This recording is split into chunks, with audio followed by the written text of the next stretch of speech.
Today I'll be talking about a report our group recently released. It's responding to climate change in New York State, the ClimAID Integrated Assessment for Effective Climate Change Adaptation Strategies. Here's a copy of the report. It was published by the New York Academy of Science. It's available online through NYAS's website. It was a large effort, multi-institution. The three primary groups involved were Columbia University, Cornell, and Hunter College. The project was funded by NYSERDA. Multi-year project started when I first came on board here in 2008 and was wrapped up in 2011. My role on the project, I was on the climate team and helped prepare the climate chapter. I also became, I guess, the de facto project manager towards the end and saw the report through the publication process. But I really want to emphasize with, and you could see how large a report this is and how much effort went into it, is that, or a few things. First is stakeholder-driven science. The science is the foundation for this report, and the science projections provided by our team here at GISS and our partners at Cornell is fundamentally sound, but it's driven by stakeholders and their feedback. Our projections, the type of variables we work with, is all based upon what they wanted and they needed for their various sector-based chapters. The second is to really focus on how large a report this is and the process, the number of stakeholders that were involved, and how to make it all work, to just keep in mind as we go through this thing. There are a lot of slides here. There's a lot of information on them because I'm trying to cover all the different areas, all the different sectors in the report. Rather than harp on every point, I'm going to try and move through them quickly. If you see something on the slides, what are the impacts, what adaptation strategies that's mentioned, just keep it in mind. Save it for a question at the end. I'd be happy to go back to it. And I will do my best. I am not an expert in the 8 different sectors that this report focuses on. I know of them through my work on the report, so I'll try and answer any questions you may have as best possible. Starting off with the goal of ClimAID. The goal of ClimAID was to provide New York State with cutting-edge information on its vulnerability to climate change and to facilitate the development of adaptation policies informed by both local experience and state-of-the-art scientific knowledge. The climate in New York is already changing. I think most of us who live in the city are aware of that. It's projected to change into the future. If you want to look at March in 2012 in Central Park was the second warmest March on record, and it was also the second warmest DJF period in New York City Central Park. So we're seeing these changes. We are vulnerable, and we need to start thinking about how we can respond to changing climate. This places ClimAID, this slide places ClimAID into the context of what else is going on in New York State. Some of you may be familiar with the New York City panel on climate change and the Climate Adaptation Task Force in New York City. That's work that Cynthia and our group has done while the ClimAID report was going on. There's also the New York State Sea Level Rise Task Force, ClimAID, and the Rising Borders, which is regional work on climate change in the Hudson Valley area. So you can see that there are these activities going on. And at the state level, you have the New York State Climate Action Council, which is responsible for state level activities on climate change. Is AID and ClimAID an acronym or something? No. Oh, okay. It's climate, yeah, I was going to say, I don't know how the name of ClimAID came to be. I know it sounds quite familiar to sports drink. I don't know how it came. It's not an acronym. But at the state level, you have the Climate Action Council. They're working on the state climate action plan, and scientists and other individuals involved with the ClimAID process have been engaged with the Climate Action Council. And the work from ClimAID is already being incorporated into new reports, including the U.S. National Climate Assessment, both the Urban and Northeast Technical Report, which members of our group are contributing to, have used ClimAID as a body of work to set a standard going forward for some for adaptation work. So how is the report organized? There are 8 sectors that were looked at in the ClimAID report: water resources, coastal zones, ecosystems, agriculture, energy, transportation, telecommunications, and public health. Each of these is a chapter in the report. And across each of these chapters were 5 integrating themes, as we've called them: climate, vulnerability, adaptation, equity, environmental justice, and economics. So within each chapter of the report, you have a second section focusing on the vulnerabilities, what adaptation strategies are available to that sector, some of the economic and equity issues involved. The report is organized the same across all these different chapters, so it's very easy and it's user-friendly, in fact, to go and pick it up. Each chapter is organized the same. The sections are all numbered in the same format. So if you are interested in telecommunications, for example, but happen to look at public health, you'll be able to move your way around the report quite easily. In addition to the final report, we developed a synthesis report, also available online, and there's a climate adaptation guidebook, which is an appendix to the report itself. So there are 3 publications that came out of the ClimAID work. And what this figure is designed to show is really how these integrating mechanisms cut across all of the different sectors. And each of the integrating themes had a team, and so did the sectors, and the teams worked together across the entire report. How did you come up with those 8 sectors? I mean, for instance, there's not one about buildings, say. I mean, I'm not directly sure of how the sectors were developed. I think it may have been based on what feedback was from the state and the people involved in the state. I know that when you bring up buildings, the New York City work, for example, is solely focused on infrastructure. I think what the ClimAID report was designed for to capture the key areas of resources in New York State. And certainly within each sector, infrastructure buildings are discussed. So the energy sector, for example, has plenty of information. The coastal zones, sea level rise impacts on coastal facilities, for example. So it is embedded within the report itself. One of the great things about the ClimAID report is that each of the sector chapters has numerous case studies, and one case study in every sector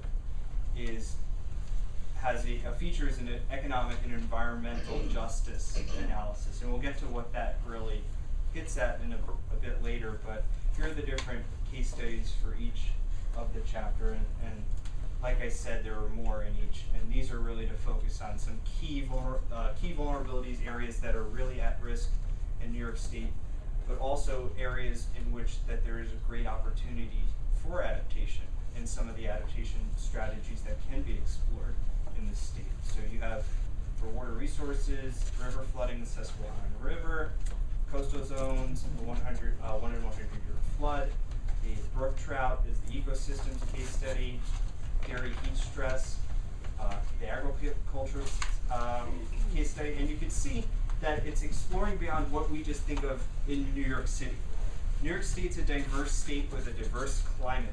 And one of the things, being a local resident, is I didn't realize how much the agricultural industry, the value it has in New York State, for example.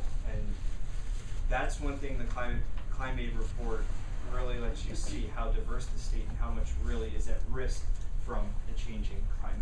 And the case studies are trying to incorporate with all the areas of the state that are most vulnerable. For the climate analysis in ClimAID, the climate team worked with 7 climate regions, which this map shows. Starting out in western New York, you have the western New York and Great Lakes Plain. You have the Catskill Mountains in western Hudson River Valley. You have the Finger Lakes region, that's in yellow.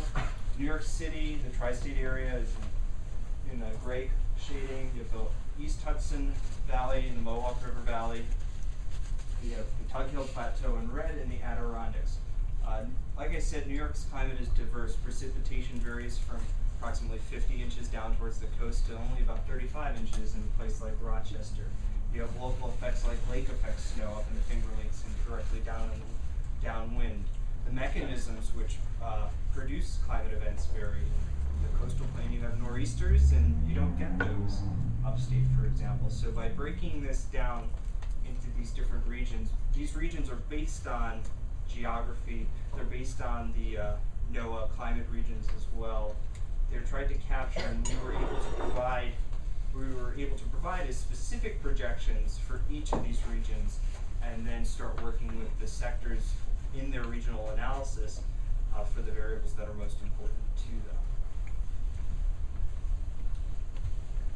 So for the climate projections, these are just a map of 2080's temperature and precipitation change for the Northeast region, focused on New York State. In general, we're expected to see warming temperatures somewhere between 4 and 9 degrees Fahrenheit. This is based on the A1B scenario, and slight increases in annual precipitation as well. For ClimAID, we provided not only mean annual projections in mean climate, but also projections for climate extremes. The standard variables we used and worked with were temperature, precipitation, and sea level rise, but on a sector-by-sector basis, we worked with the different teams to provide variables of most interest. For example, with the agriculture sector, the dairy industry, humidity is important to them, so we worked on developing humidity projections for their analysis. For the temperature and precipitation and sea level rise projection, for temperature and precipitation projections, we worked with 16 global climate models. We used 3 greenhouse gas emission scenarios, and they were statistically downscaled for each of the ClimAID regions. We used the delta method in our statistical downscaling for the materials we provided to the different teams. You can see these are projections for the southern tier, which is the Finger Lakes region, increasing temperature. When you get to precipitation, you see that there's more variability, but there's also a slight upward trend in precipitation as we go through time. For projections for sea level rise, we came up with 2 sea level rise scenarios, one GCM based and the other was a rapid ice melt scenario, which takes into account more rapid accelerating ice melt in the West Antarctic and Greenland regions. And these are the projections for sea level rise, not only for the coastal, the Atlantic, New York Harbor area, but all the way up the Hudson River to the Troy Dam is where our sea level rise projections were developed for. And you can see in the GCM-based scenario by the 2080s, between a 1 and 2 foot rise is possible, but should the rapid ice melt scenario hold true, you're looking at greater than that, up to 4 feet in sea level rise is possible. In addition, we did changes in extreme events. We projected an increase in heat wave occurrence and magnitude. There's been an observed trend in increasing heavy precipitation events in the state, and that's projected to continue. And also projected increase in short-term summer drought is another projection we developed for the ClimAID report. Where did that come from? The drought? Yeah, I mean, where did the changes in extremes come from? Maybe come from Yeah, so the previous slide, you just averaged 16 climate models. Okay, it was again based on the 16. The projections were based on, wherever possible, the same set of GCMs and emission scenarios. So these are extreme events actually calculated by the... No, not from the GCM, using the delta method to take a daily, we developed a projected series, a daily series, and then based on that, we would calculate the number of days over 90 degrees, for example. So you're assuming a distribution of temperature states that is the same, but just with a shifted mean based on the GCMs. Yes. That is, and for certain climate, some of the other extreme variables like nor'easters and hurricanes, it wasn't based on any models, it was based on the literature, expert judgment, and what else, and some other that type of material.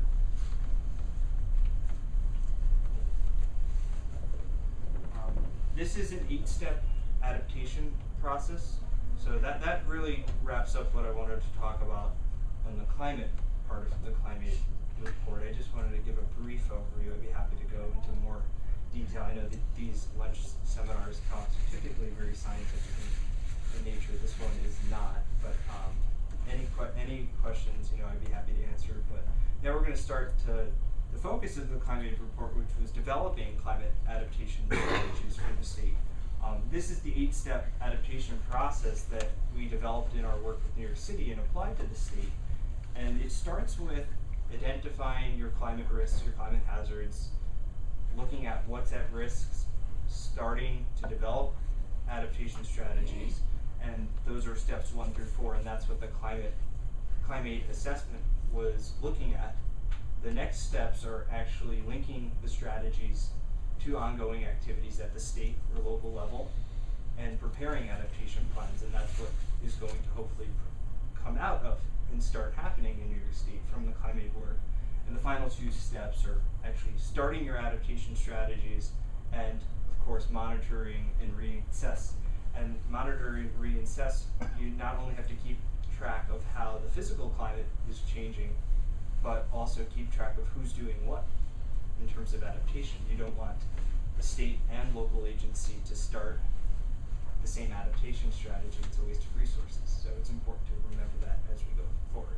But ClimAID was really focused on identifying the key climate variables, the key areas at risk in New York State, and start thinking about how we can respond and develop the adaptation strategies. What this lists here are the factors that can be used to evaluate the different vulnerability.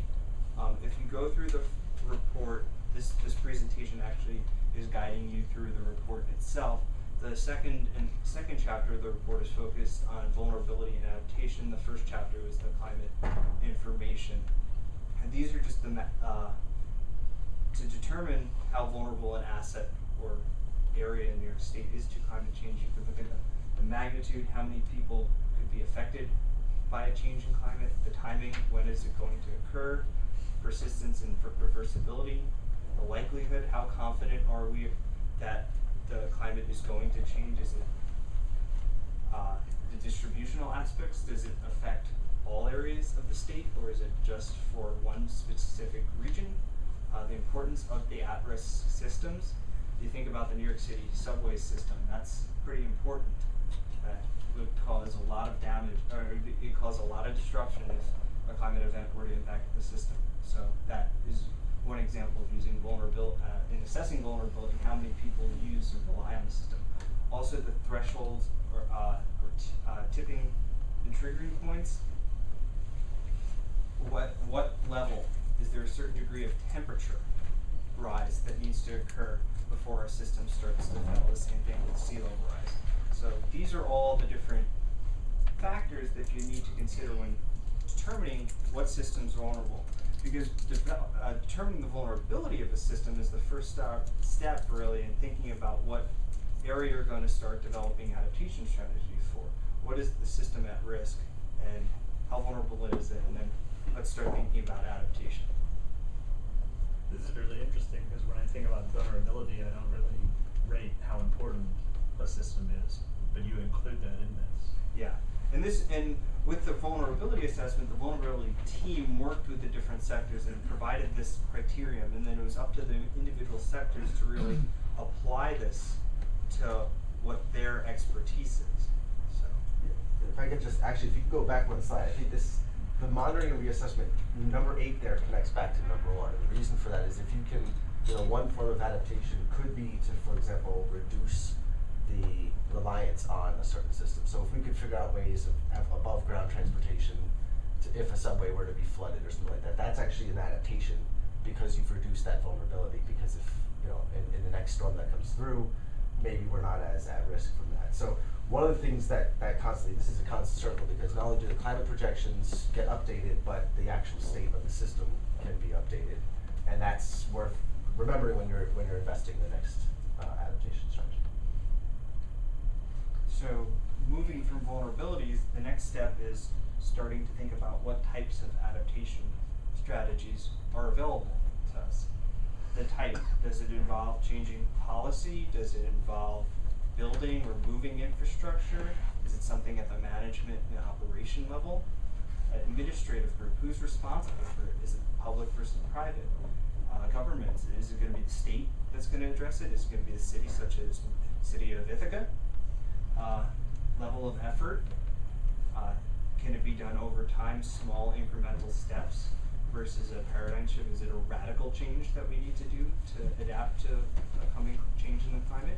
Timing, how long is it going to take for the adaptation strategy to be developed and put into place? And you're also dealing with the timing of when the event. Is the temperature change, if you have a threshold of a few degrees, is it going to be in the near term or short term? So that needs to be considered when thinking of adaptation strategies. Also, the scale. Is it going to be a local level project to help one resource in a given area of the state, or is it something that can help? We go to buildings, you know, adapting buildings. If you change the code in New York City, can that be applied through cities throughout the state as an adaptation? So all of these different factors need to be considered when thinking about what adaptation strategies can be employed in the various sectors. And then moving from the categories of adaptation strategies, so you're getting towards the point where you're going to start deciding which adaptation strategy is best to use. You have to evaluate them and prioritize. And these are a set of factors that can be used to prioritize adaptation strategies. Cost, feasibility, efficacy. To what extent will the strategy reduce the risk? We want to make sure the adaptation strategy we choose is going to work. Timing, robustness. I'm going to spend a little time on this point. We talk about flexible adaptation pathways. This is an idea that was developed in London, and we furthered it in our work in New York City and also applied it to our work in New York State. We want to be thinking about strategies that are not, let's say, set in stone. They can't be changed with time. We know that there are uncertainties, for example, in climate projections. So if we build a seawall, let's say, for 2 feet of sea level rise, and we just put it up, and then the sea level rise doesn't, maybe it's under, maybe it's only 1.5 feet. But now you have this big wall that's just sitting there, and it didn't do anything. And the same thing could be said, well, if you build it at 2 feet and the rise is 4 feet, then you've lost your adaptation strategy. It was ineffective.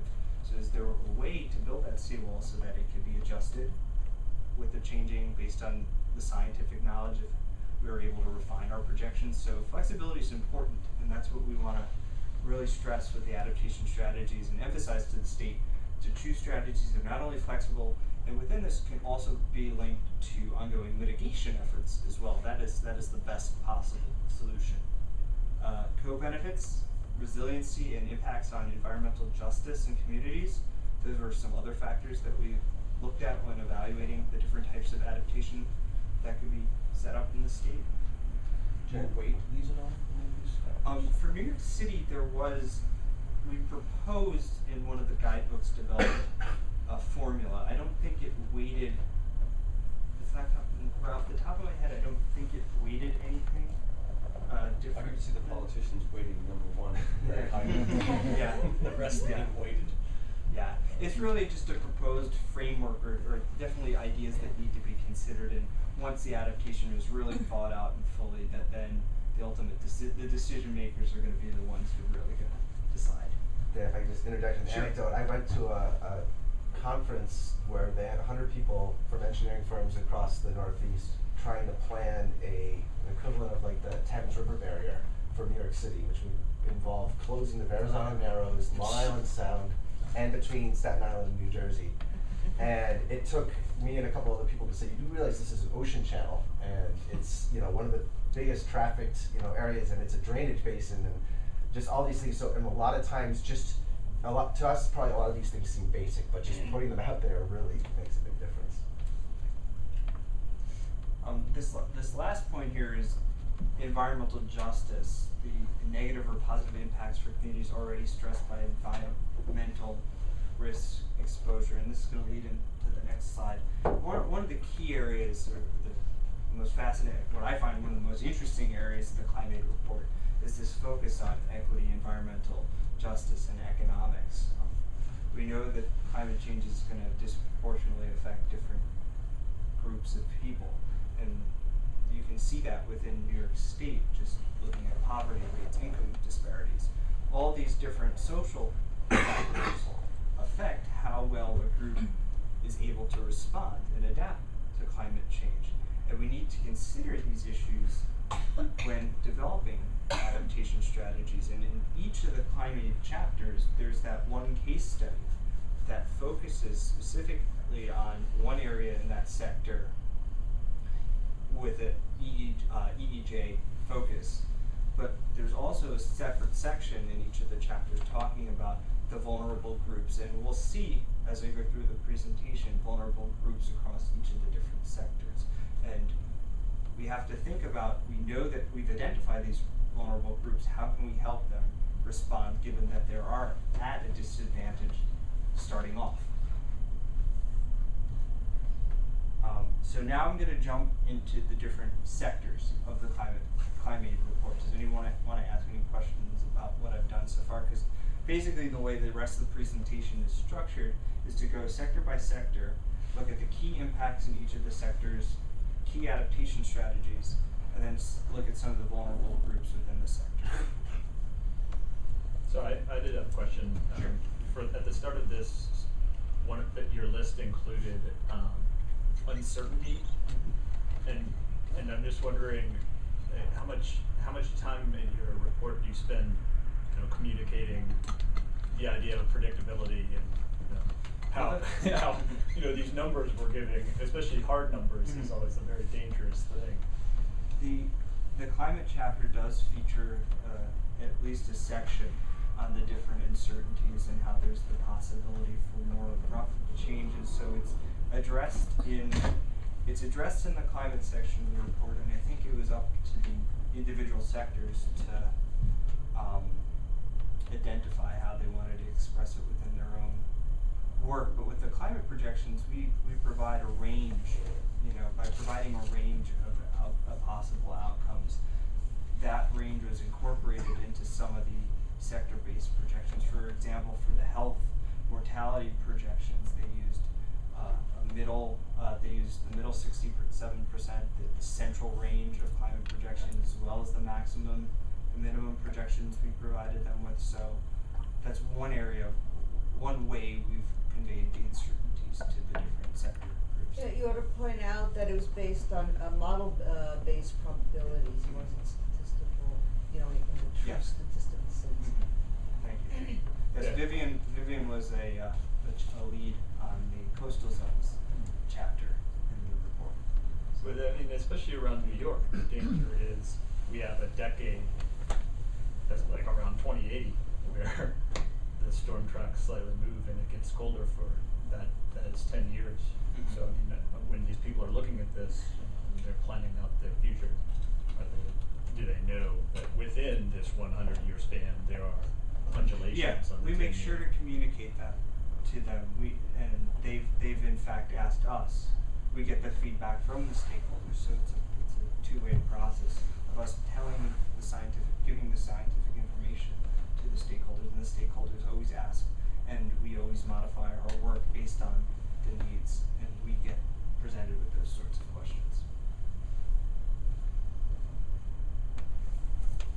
So the first section, the first sector of the report is the water resources sector, the key climate impacts. Heavy rainfall has increased over the last 50 years, and this trend is projected to continue.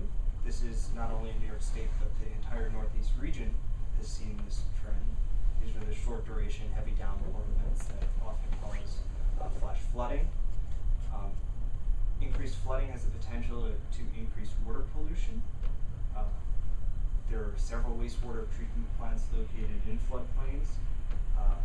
Water shortages could also become an issue towards the end of the century. Reduction in flow of large rivers, and also increased water temperatures. For the water sector, the key adaptation strategies available in terms of infrastructure, moving or protecting infrastructure located in floodplains. One example is in the Rockaways, there's a wastewater treatment plant. They've already started to raise the pumps from below sea level to above sea level.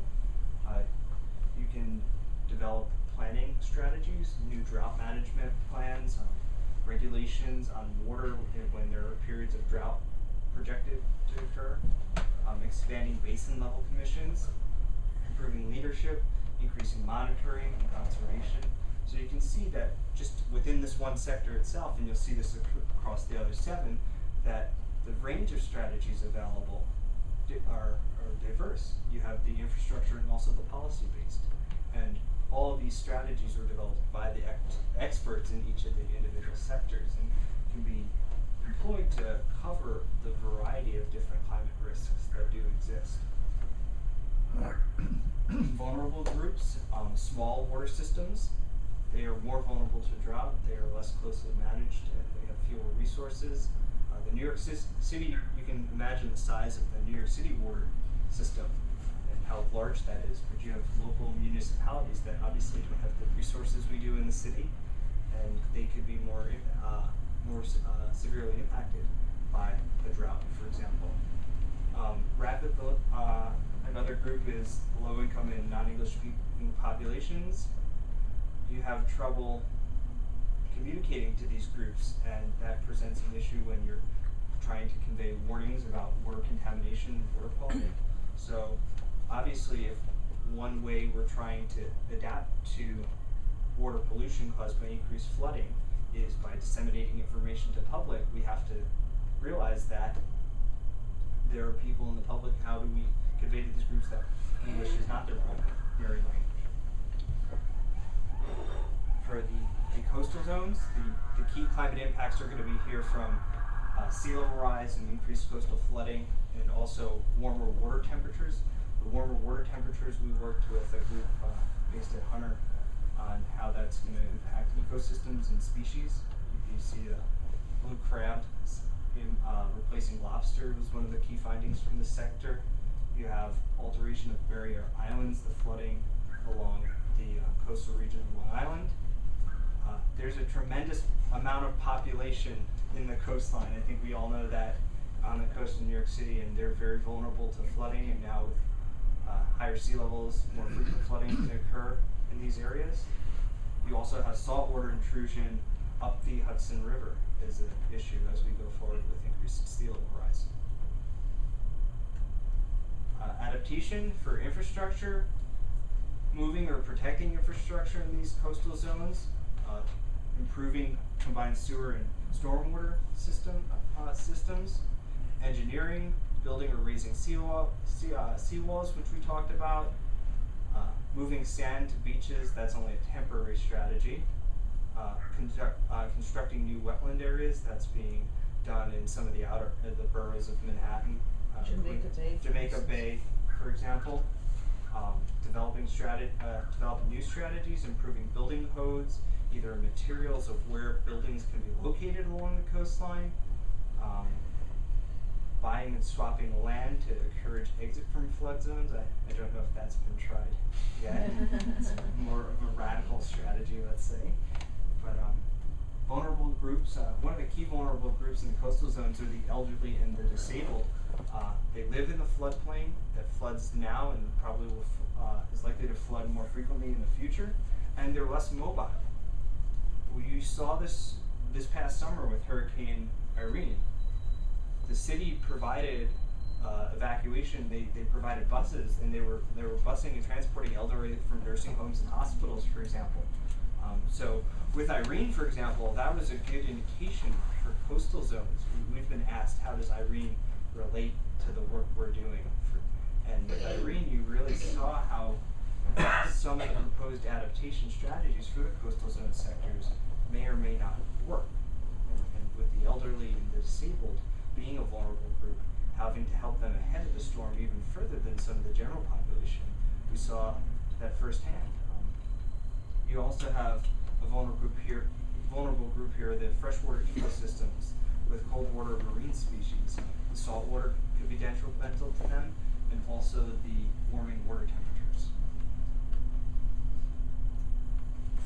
For the ecosystems, the primary changes here are going to be caused by increased temperature. One of the key areas that this sector looked at was the brook trout, which are found in upstate New York. They're going to face significant challenges with the warmer water temperatures. You also have changes in timing of snowmelt and lake ice cover, which will have an impact. different changes in the plant growth. Weeds do better is what this slide has. With warmer temperatures, I would imagine that the weed growth is greater than we currently experience, and that obviously will present challenges to ecosystem managers. You have a longer growing season as a possibility in the future as well. Another area that the ecosystems chapter looked at, it was grouped here, was the snow industry, the snow tourism industry in New York State. And with a warmer climate with reduced snowfall, how did the ski industry, how did they manage and adapt to that? And I think you saw a lot this past winter with very little snow in the Northeast. They faced that, and how they may see more of that in the future. So the different adaptation strategies available facilitate natural adaptation, protecting riparian zones and migration corridors. These are the critical areas needed for the ecosystems presently to ensure them that they'll exist for the future. Comprehensive and coordinated monitoring. This relates back to step 8 on the 8-step adaptation project track, how the ecosystems are changing with time. Prioritization is needed to pick what we want to monitor first and foremost. Groups, as I had mentioned, that are vulnerable. The snow industry, relying on winter sports with reduction in snowfall. Species that are adapted to cold weather and high elevations. This is the example of the brook trout, the hemlock, and shifting to the agriculture sector, key climate impacts. One of the impacts is going to be a change in the growing season. We're seeing that the past couple of weeks with the warmer temperatures we've had, the apple trees, the blossoms have started to bloom, and there's still always the possibility for a late season frost. And the apple industry in New York State has tremendous economic value, and the growers were extremely concerned about 2 weeks ago when it'd been very warm, but it did get below freezing in the evening, and how were they going to respond to that? With the warmer temperatures and also changes in humidity in the future, that's going to increase the stress on the dairy industry, especially in the Finger Lake and western part of New York. You have a risk of short-term summer drought. There are also new opportunities, though. This is one area where there are benefits from a warmer climate. You can perhaps grow new crop species with the higher temperatures, and you have an extended growing season. Areas for adaptation, for infrastructure, increasing the cooling capacity at dairy facility is the one we work. The dairy sector is the case study for this sector. Operations, changing for planting dates or crop varieties, increased pest control, also trying new approaches that haven't been used in the past, and developing new crop decision tools. One thing listed here is capitalize on climate and market opportunities. Can we offset, perhaps, if we can't grow one particular variety of apple or one particular variety of grape? Those are two key areas of New York State's agricultural industry. Do we have the possibility of introducing a new crop that we hadn't been able? Can some of that offset some of the economic losses, for example? Vulnerable groups, the dairy and cool season crops, apples, cabbage, potatoes, different varieties of apples that are grown in New York State. We go up the street on Thursdays and can purchase them. Small farms, they have they're at a limit for adaptation because they have less capital. Also, there's been a trend in the state towards larger dairy farms, and you can see from this map where the majority of the farms are located in New York State, that they're primarily in the western and central regions. Dan, was there much of a conversation about hail? It's really hard to get out of models, but it devastated our farmers. Yeah. Last year. Not that I think it probably was mentioned very briefly, but we didn't work with any projections or even come across that. But it does, the apple crop, was it 2 summers ago or last summer? last summer. There were some hailstorms up in the Hudson Valley. A lot of the apple crop in New York State is located in the Hudson Valley region, and past summers there was some significant hail damage. You saw it on the apples themselves. The energy sector obviously is going to feel the effects of more frequent heat waves in the future, increased energy demand, but that is offset to some degree in the winter when you have higher winter temperatures and you don't have as much heating demand needed. Changes in air and water temperature. Water temperature has a impact on nuclear power facility and the cooling capacity they have. Also, with some other renewables, hydropower reduced stream flow would obviously impact the ability for hydro production, solar and wind. You don't know, there's a lot of uncertainty in terms of projections for future cloud and wind. That obviously is going to impact any decisions being made for building and developing new renewable energy. For adaptation, you can start moving some of the infrastructure out of the floodplains. A lot of New York City's power plants are located directly or very close to the coast and can flood. Designing with new materials that can withstand more salt water in case flooding does increase. The wires and the electrical wires can break down under higher temperatures, and we've seen that.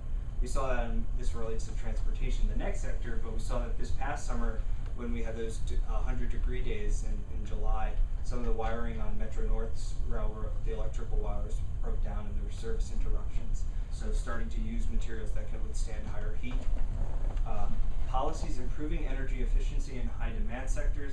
The energy sector is one area where certain adaptation strategies we undergo do have the potential to aid in the mitigation and offset some of the emissions.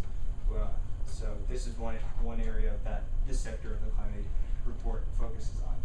What about things like expanding the grid so that you're not so dependent on local power stations? Yes. Things like that. That was all included. I believe it's in the full report. This is vulnerable groups. You have your lower income residents, increasing costs, energy costs with greater air conditioning use. This is especially true in urban areas where the urban heat island effect amplifies the warming temperatures. You can see on this map of New York City some of the poorest neighborhoods in the 5 boroughs are also where the air conditioner use is the lowest. And energy outages, which could become more frequent in the future, also put the elderly and disabled at a risk as well and need access to any services that require electricity. So you can see some of the vulnerable groups in the energy sector. Transportation. Key climate impacts are heavy, the flooding, both from heavy precipitation events and sea level rise. It's not only for the subway system, but roads, railways, across New York State. It's not just in New York City. There's a large concentration of transportation infrastructure in New York City, but the road network throughout the state is vulnerable. Higher temperatures, you might need more air conditioning on mass transit, longer runways to get the planes up. They'll need greater distance to accelerate before taking off. Materials also are subject to both asphalt and track material can buckle under the high temperatures. A reduction in Great Lakes ice cover could allow for a longer shipping season, but it can also increase the possibility of more lake effect snow. That would be more towards the short term as temperatures continue to warm towards the end of the century. Even though the lake cover would be more open, by that point you'd crossed freezing and you'd be seeing lake effect rain. Yeah. The runway issue. I mean, obviously planes still take off when it's 100 degrees at JFK. So, they're obviously long enough with a big safety margin to deal with the extremes that we already have. Is there really any adaptive necessity? I don't know where it ranks versus. I think personally, I think the sea level rise and the flooding risks are probably the primary areas to focus on. It was just one of the many different areas looked at in the report. That's why it's included. I don't think that it is a bit of a stretch, I think. Yeah, could you sort of clarify what is the connection between higher temperatures and the need for longer runways for the aircraft? And why would that be the case? The air density is smaller. Yeah. Oh. And so the turbofans are not as efficient. We could alternately carry less weight, Mhm. but nobody wants to do that because airlines like to pack it in. Different adaptations for the infrastructure, pumping, elevating roads and bridges, moving material out of the flood zones.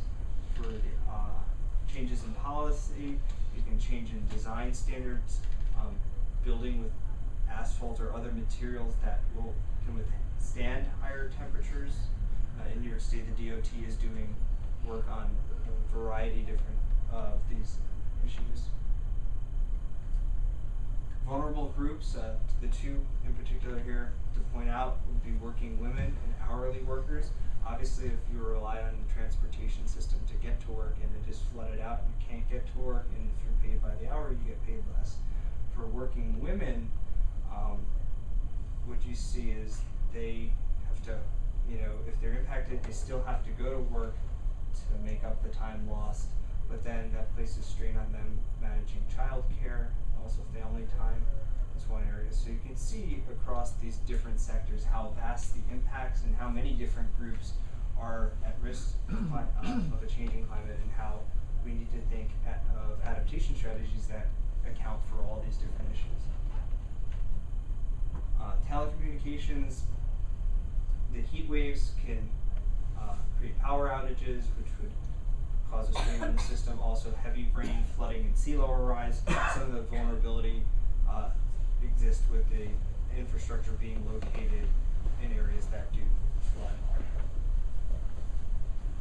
Adaptation infrastructure, you can put together more cell phone backup power systems for cell towers, relocating materials, underground cabling. That works assuming that the ground is allows for that to work on. For policy, you can have better regulation, expanding different technologies that don't rely necessarily on the grid, that if the grid were to go down, they still function.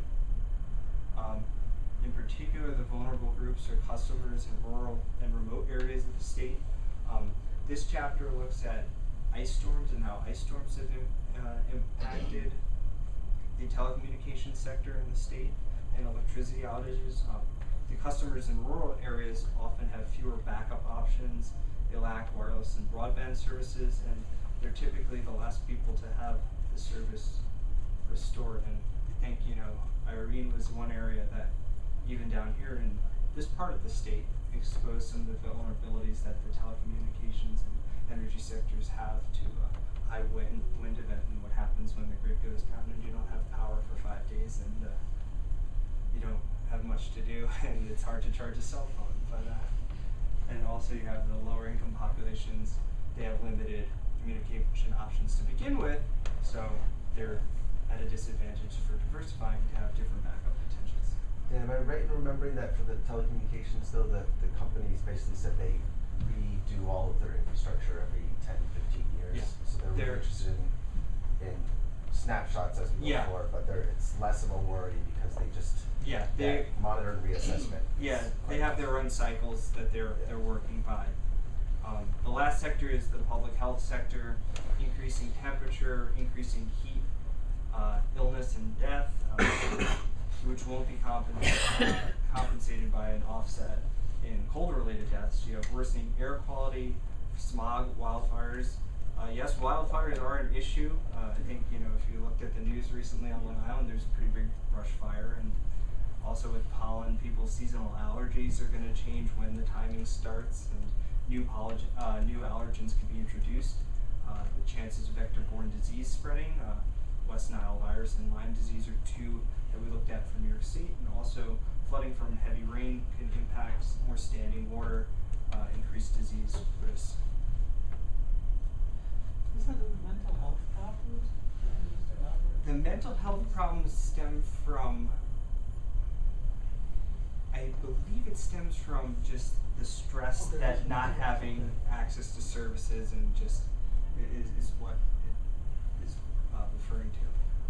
Adaptation options, this is an area where we can change management plans, we can evaluate our heat response plans, we can expand cooling center access, for example. We saw that in some of the heat events over the summer. We've already started to do that here in New York City.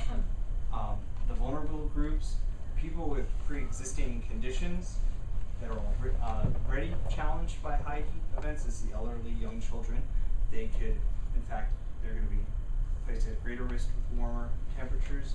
I think this one is interesting. Northern populations who are less accustomed to extreme heat, so they're going to have to respond a bit differently. Also, residents in the coastal and floodplain areas. Just to wrap up with some conclusions here, the success of New York State's response to climate change will depend on effective adaptation strategies. There are opportunities as well as the challenges. Sea level rise and coastal flooding present the greatest challenge. You have multiple sectors. I think that on all the different climate impact slides we saw sea level rise or flooding was on most of them, and the greatest concentration of population is in the coastal plain in the state.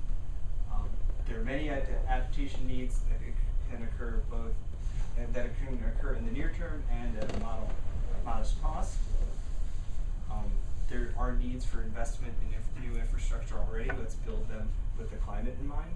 And it's important to continue the dialogue between scientists and the policymakers, which was the key to this ClimAID report.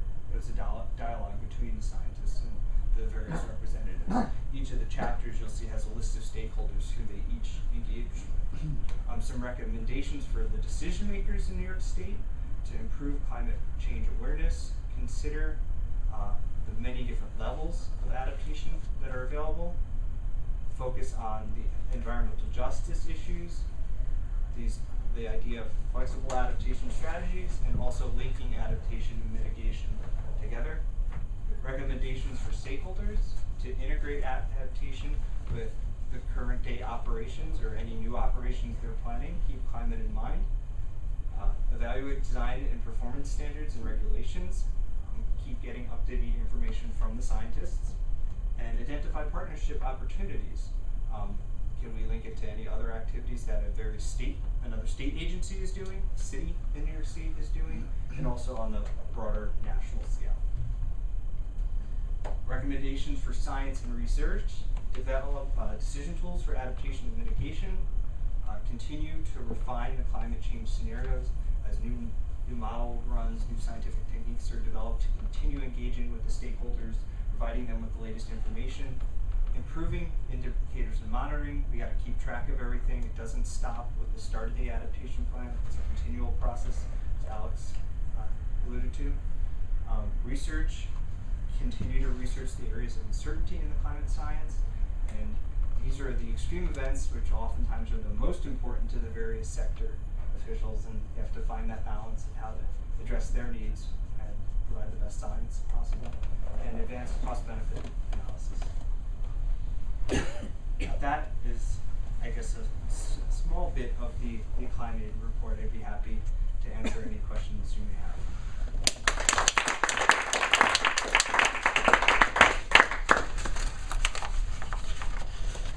Thank you for a very interesting presentation, guys. I've been here for a couple of months. It's just nice to see what your field is. My field is decision making and climate change and governance at a very local level, and I know for sure that you know all about it, but I didn't touch upon it in the presentation. So who was the motivator or the initiative taker in this process? Was it research, or was it the New York State, or who took the first step to make this report?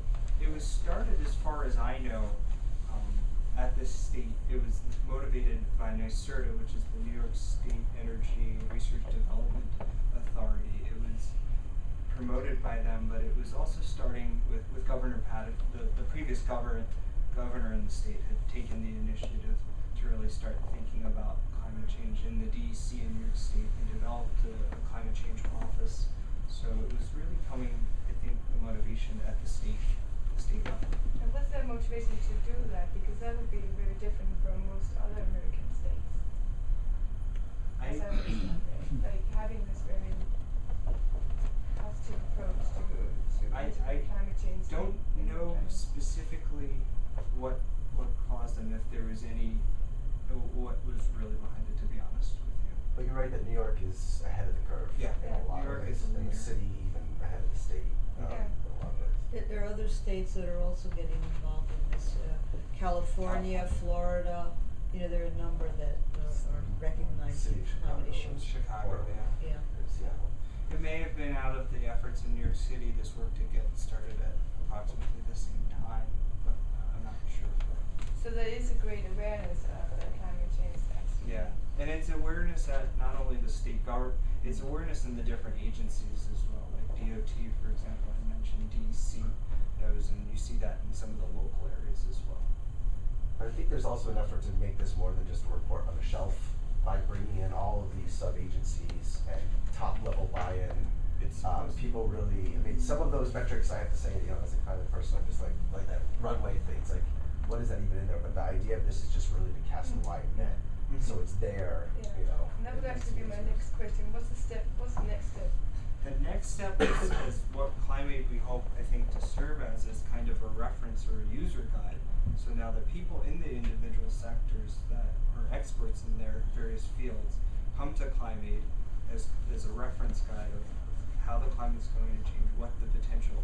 It opens their mind to things they may not have thought, or they can reference and see what's already been presented, and then start working it on their own in their individual agencies, and to start thinking and developing adaptation plans. Either. Yeah. Okay. So, since climate in some sense affects everything, and therefore everything is connected to everything else, it's very easy to come up with kind of like plausible links between climate change and then blah, blah, blah, and then people are going to suffer mental health problems because they can't get to work because there's somebody responsible. In terms of mental health problems associated with getting to work, the climate change aspect is going to be a tiny fraction of anything that affects the total well-being of people's mental health, of people that have to. So, but when we kind of put it all together without a kind of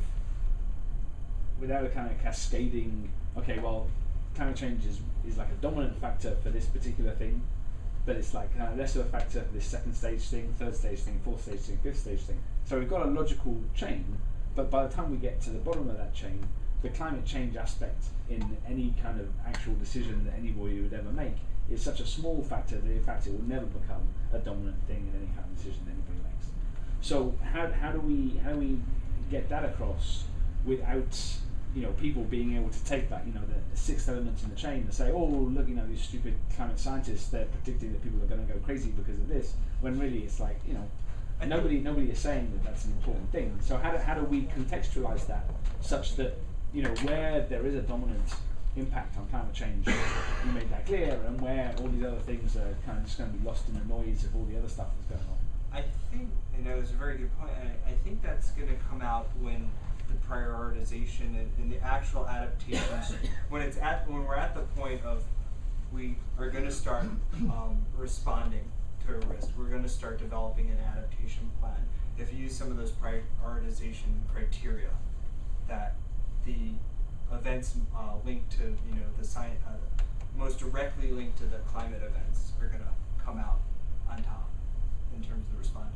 If you looked at the New York City work we did, there was a matrix in terms of prioritizing and developing strategies. So that was one area where those events would probably be hashed out. So what kind of response has there been from policymakers in terms of actually changing what they do? I live near the Gowanus Canal in Brooklyn, which people probably know is our latest Superfund site in the city. And there are plans afoot to put a Whole Foods next to it in an area which is a known flood zone, full of toxic substances from the canal.